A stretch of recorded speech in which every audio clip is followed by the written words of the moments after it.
기본적인 이야기는 실은 다 알고 계시는 이야기입니다. 이미 이하보의 대표님께서 화두를 주신 우리의 좋았던 시절과 현재 우리의 위기론인 거죠. 잘 알고 계신 것처럼 지금 이제 와서 돌이켜보니 2019년은 우리나라 역사상 가장 화려했던 시기였습니다. 극장만이 아니라 해외에서도 우리나라의 영화들의 인지도가 높아졌던 시절이죠. 그런데 그것이 팬데믹을 거치면서 위기에 빠지기 시작했습니다. 영화관 시장은 점점 어려움에 처하게 되었죠. 그런데 여기서 우리가 주목할 만한 것은 천만 관객 한국 영화가 줄어들지 않았다라는 겁니다. 2023년도, 2024년도요. 그런데 계속 한국 영화의 위기론이 돌고 있었습니다. 그 결과는 2024년에 고스란히 드러나게 되었습니다. 영화관의 시장 비중은 정확히 OTT의 시장 비중과 자리를 바꿔 차지했습니다. 그리고 그러한 상황에서 지난 5월에 업계 2, 3위에 해당하는 롯데컬처웍스와 메가박스 중앙이 합병 선언을 했죠. 그들의 영업 상황은 밝혀진 바에 의하면 대략 이렇습니다. 지금 보니까 상황이 CGV가 상당히 좋아졌다라고 보시겠지만 실은 이미 발표된 것처럼 저 안에는 예전에 다른 회사였던 올리브영 다들 한 번쯤 가시잖아요. 그 회사가 CGV로 편입되었습니다. 그리고 동남아 시장에서 CGV가 지금 잘 되고 있어서 국내에서는 오른쪽에 있는 메가박스와 롯데시네마 유사하게 손실을 거두지만 합쳐서 플러스인 척 하고 있다고 보시면 되겠습니다. 지금 이러한 상황에서 한국 영화 시장은 어떠하냐? 상당히 어려운 상황입니다. 2024년에 우리 기존에 우리가 흔히 탑10이라고 부르는 전 세계 탑10 극장 시장 중에 우리나라의 회복률이 현재 꼴등입니다. 그리고 6월 30일 기준으로 제가 1위부터 10위까지 한번 숫자를 세봤습니다. 1등이 338만 명의 야당이고요. 10위가 드래곤 길들이기로 153만 명밖에 되지 않았습니다. 이러한 상황에서 문제는 무엇일까? 저는 죄송합니다. 한 15년 전부터 스크린 독과점이 문제라고 말하고 있었습니다. 그리고 그 결과가 이렇게 됐다라고 주장하고 싶습니다. 스크린 독과점을 기본적으로 정의부터 말하자면 이건 뭐 경제학적으로나 법적으로나 정의가 없습니다. 독과점이라는 말 자체가 법적으로 없더라고요. 독점과 과점만 있고요. 그래서 제가 스크린 독과점을 다음과 같이 정의해 보았습니다. 하나는 멀티플렉스 3사, 조만간 2사가 될 멀티플렉스가 영화관 시장을 지배하고 있는 이 상태 자체가 스크린 독과점이다.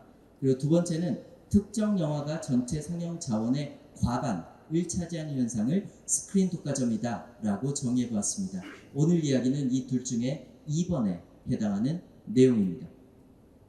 그렇다면 이 스크린 독과점이 뭐고 어떤 문제를 가지고 있느냐에 관해서 간단하게 말씀드리자면 이 스크린 독과점 현상이라고 표현할 때 일일 상영 점유율, 그러니까 한국에서 상영하고 있는 모든 상영 회차의 절반 이상을 특정 영화가 상영되고 있다라고 하면 그것을 스크린 독과점이라고 말하는 거죠. 이 스크린 독과점은 개봉 초기에 과거에 이제 더 이상 쓰지 않는 말이죠. 스포될까봐 두려워서 개봉 첫 주에 영화를 보던 그 시절에 화려하게 자리를 잡았던 전략입니다. 대형 배급사와 멀티플렉스인 그리고 대형 영화가 결합한 형태이고요. 잠시 후에 원인과 결과 이야기는 반복해서 드릴 내용이라 넘어가도록 하겠습니다. 그러면 경향은 어떠했느냐? 2010년대 초반만 하더라도 1년에 1.3편 정도 수준이었습니다. 그것이 2020년대 들어오면 평균 7편이었고요. 우연치 않게 작년도 7편이었습니다. 7편의 내용은 대략 이러하고요. 그 중에서 범죄도시 4 같은 경우는 최대 상영 점유율이 82%였습니다. 다시 말해 전국에 상영하고 있는 아침부터 밤까지 모든 상영 회차의 82%가 범죄도시 4 단 한 편에 해당하고 있었던 거죠. 특히 이 영화는 거의 일주일간 80% 이상을 차지하는 역대 최대 상영 점유율을 보여주었습니다. 그 결과 어떻게 됐느냐? 뭐 이것을 정확하게 연결시키는 것은 실은 거짓말입니다. 그러나 제가 원인을 스크린 독과점으로 지금 내세웠기 때문에 핑계를 대서 한번 기대해서 해석을 해보자면, 지난 10년 전에는 2억 명대였던 것이 최근에는 반토막 났습니다. 그리고 반대로 흥행영화 10편의 비중은 36%에서 48.7%로 늘어났습니다. 무슨 말이냐? 흥행영화는 시장의 전반을 더 많이 차지하고 있고, 이제 남은 여기에서 이제 51.3%를 세상의 모든 영화들이 나눠 갖는 형태가 되어 있는 거죠. 문제는 저는 영화 애호가들의 입지가 축소되었다는 게 문제라고 여깁니다.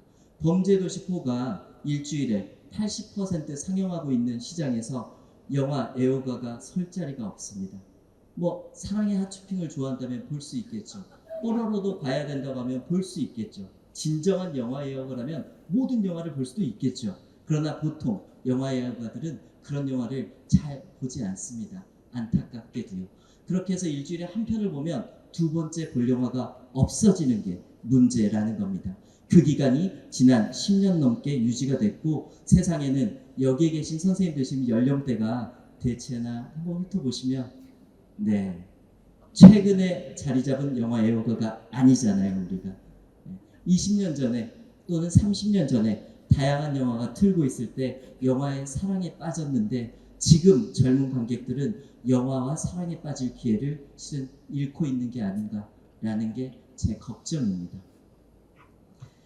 그렇게 해서 이제 스크린 상한제에 대한 이 법안들이 실은 우리 한국 영화가 가장 잘 나갔던 시기인 2017, 18, 19년도에 나왔습니다. 당시에도 그런 걱정이 있었던 거죠. 그래서 그 중에서 오늘 말씀드릴 것은 우상호 의원의 법안, 2019년 법안입니다. 셋 중에 가장 늦게 발의가 되기도 했고, 제가 그 법안을 연구했던 사람이어서 좀 더 자세히 설명드릴 수 있을 것 같습니다. 이제 세 번째 이야기로 들어갑니다. 전반적인 이야기는 스크린 상한제는 이런 형태인 겁니다. 뭐 좋은 이야기죠. 그러면 상한제에 대해서 본격적인 이야기 드려보도록 하겠습니다. 우상호 법안의 스크린 상한제는 크게 두 가지의 규제를 합니다. 하나는 영화 6편 이상을 동시에 상영하는 극장만 적용됩니다. 즉 뭐 독립예술영화관이나 스크린이 뭐 3개, 4개 있는 극장에는 여기 적용하지가 않습니다. 그러니까 6개 정도면 충분히 큰 극장인 거죠. 두 번째는 주 영화 관람 시간이라는 것을 정했습니다. 그래서 아침 11시부터 밤 11시까지 그 사이에 하는 영화들만 세는 겁니다.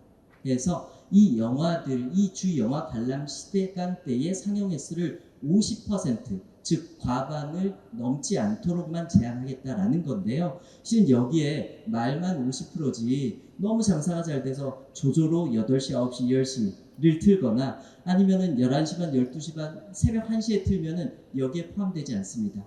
그래서 실질적으로는 50%이지만 70%, 80%까지도 늘릴 수 있다라는 거죠. 그렇다면 이 법안에 대해서 왜 이 법안이 지금 적용되지 않고 있을까에 관한 설명을 드리도록 하겠습니다. 지금부터 드릴 설명은 우리 국회에서 이 법안들이 만들어지면 이 법안들이 정말 타당한가를 놓고 국회 전문위원분들께서 이렇게 분석을 해주십니다. 그 분석의 내용을 제가 소개해드리고 이 분석이 정말 타당한가에 대해서 일종의 반론처럼 제가 뒤에 덧붙였습니다. 뭐 시간이 모자라서 제가 자세히 설명드리지 못하는 것은 실은 제가 논문으로 써놓은 게 있거든요. 더 보시면 되겠습니다.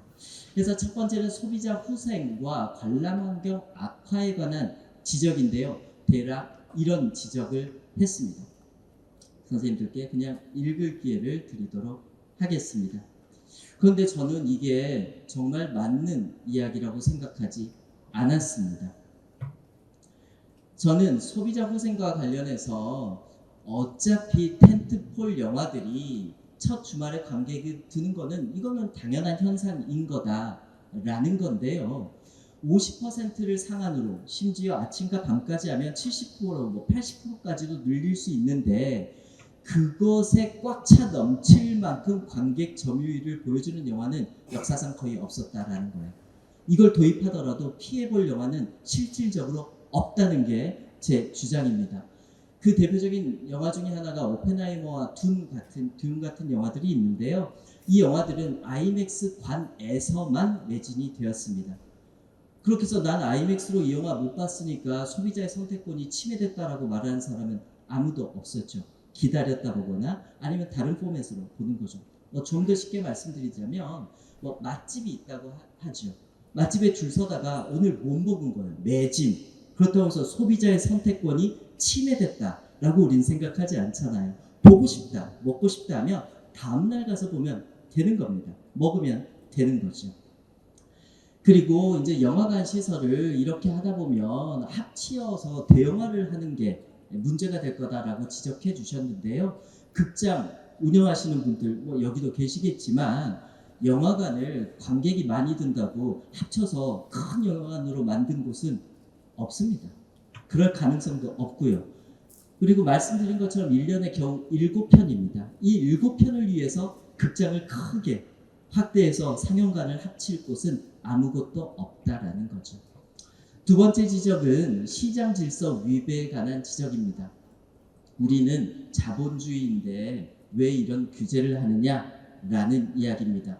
이 중에서 실은 매력적인 이야기 중에 하나가 1위를 규제하다 보면 일종의 풍선효과처럼 1위에 목을 조르면 나머지가 밑으로 쏠려서 2등, 3등이 혜택을 보지 5등부터 10등, 15등 가난하고 이렇게 작은 영화들이 혜택을 보지 않을 거다라고 작은 영화들을 걱정해 주시는 주장인데요. 이것에 대해서 실제로 실은 우리가 영화를 상영할 때 이 스크린 독과점이라는 것이 흥행이 잘 된 다음에 나중에 스크린이 점점 늘어서 스크린 독과점이 되는 현상은 실은 한 2, 3년에 한 편 정도인 겁니다. 사례로 따지자면 최근에는 파묘 정도가 그런 형태였다라고 보여지죠. 원래 처음부터 실은 관객의 수요에 따라 공급이라는 상영회가 정해지는 게 아니라 그 영화를 개봉하기 전에 미리 보고 이건 잘 될 것 같아 라고 실은 공급을 미리 배정해 주는 게 원칙인 거죠. 그래서 수요에 기반한 실은 공급이다라는 것은 실은 허구에 가깝다라고 말씀을 드리고 싶고요. 그리고 아래 드리는 말씀처럼 2등, 3등 영화가 잘 될 수도 있습니다. 그러나 그게 뭐가 문제죠? 라는 거죠. 2등과 3등만이 아니라 그리고 결과적으로는 더 작은 영화들의 상영회차가 돌아감으로써 결과적으로 모두가 숫자로 따지면 훨씬 더 많은 영화업자들이 행복해질 가능성이 높다라고 주장하고 싶었습니다. 세 번째는 배급의 전략에 관련된 건데요. 제가 앞서 말씀드린 이야기와 실은 연결이 되는 거고요. 가볍게 그냥 넘어가겠습니다. 그리고 네 번째는 법무부와 공정거래위원회 이야기입니다. 이제 이 이야기가 마지막으로 드릴 말씀하고 연결되는 건데요. 비관세 무역 장벽으로 오인될 수 있다라는 것. 두 번째는 기업의 영업활동을 해친다라는 지적. 그리고 마지막으로 다양한 정책 수단으로 서로 좀 너희들이 합의를 볼 필요가 있다라는 겁니다. 이것에 대해서는 실은 이미 멀티플렉스 3사는 시장의 95% 이상을 차지하는 시장의 절대적인 지배적 사업가입니다. 그리고 프랑스, 미국 사례를 보더라도 프랑스는 법으로 규제를 해서 특정 영화의 상영을 20에서 30%로 제한을 하고 미국 같은 경우는 자율적으로 놔둬도 30% 이상을 넘어가지가 않습니다. 걔들은 정말 멍청해서 그렇게 하고 있는 걸까요? 라는 거죠. 본인 나라에서도 그런 식으로 적용하는데 한국에서 80%, 70%, 90%못 걸게 한다고 해서 비관세 이 장벽이라고 주장한다면 실은 말이 안 되는 거죠. 그래서 딱히 문제는 없다라고 주장하고 싶었습니다. 이제 마지막 이야기입니다. 그렇다면 스크린 상한제를 어떻게 법제할까라는 건데요. 마지막에 앞서서 한미 FTA 이야기 잠깐 드리겠습니다. 선생님들께서 법안을 만들어 보거나 정책을 해보셨다면 언제나 국회의원들 또는 이 전문위원님들께서 말씀하신 내용이 한미 FTA에 문제가 될 수 있어서 할 수 없다라고 말합니다. 100명이면 정말 98명이 이야기합니다. 그러면 정말 이 영화에 관한 규제가 FTA에 문제가 될까요? 라고 제게 묻는다면 제가 통상 전문가가 아닌 입장에서 없다라고 주장하고 싶습니다. 여기에서 실은 가장 걱정되는 것 중에 하나가 저는 위에 이 표현이 스크린 쿼터제의 부활, 죄송합니다. 전문위원회 말씀이에요. 스크린 쿼터제의 부활 내지 후퇴로 취급되어 한미 FTA 위반 문제가 제기될 가능성이 있다라는 표현입니다. 여기에서 이 글을 쓰는 사람의 시점이 저는 누군지 의심스러웠습니다. 후퇴가 된다라는 것은 우리한테 도움이 안 된다라는 거잖아요. 그런데 스크린 쿼터를 주장함으로써 피해를 보는 건 정말 우리인가요? 실은 미국이 주장하는 이야기를 왜 저는 국회에서 하고 있는지 저는 이해할 수 없습니다. 그렇다면 정말 문제가 될까라는 거죠. 해외에 이런 식으로 공급하는 나라가 거의 없습니다. 물론 최근에 동남아시아에 있습니다. 근데 우리 기업이 가서 그 문화를 만들어 놓은 형태이기 때문에 적어도 우리가 흔히 영화 선진국이라고 부르는 나라들에서는 스크린 독과점을 운영한 나라가 단 한 나라도 없습니다. 사례가 없으니까 이게 문제가 될 가능성도 실은 없다라는 거죠. 두 번째로 이 한미 FTA의 영화는 실은 유보사항입니다. 이걸 걸고 한미 FTA 위반이다라고 정확하게 내세울 근거가 적어도 FTA 조항에는 존재하지 않습니다. 그렇다면 우리는 스크린 독과점을 어떻게 해야 하는 걸까요? 라는 거죠. 마무리 삼아서 간단하게 정리 드리겠습니다. 스크린 독과점은 이미 생명이 다했다고 개인적으로는 효능이 다했다고 생각합니다. 요즘 관객들은 스포를 두려워해서 첫주에 보지 않습니다. 특히 젊은 관객들은 다양한 곳에서 후기를 보고 찾아가는 확률이 훨씬 높아져 있습니다. 그리고 이미 스크린 독과점을 많이 아직도 활용하고 있지만 아까 보신 것처럼 300만에서 100만 대가 현실인 거죠.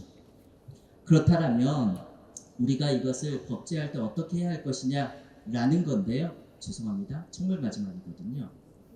네. 이렇게 해서 그러면 극장을 괴롭힐 필요가 우리가 있을까라는 겁니다. 이 스크린 상한제의 목표는 저는 극장이 잘 되게 하는 게 목적이라고 생각합니다. 극장이 잘 되려면 영화 애호가가 있어야 됩니다. 영화 애호가는 다양한 영화가 상영되는 극장 환경에서 마련될 수 있습니다.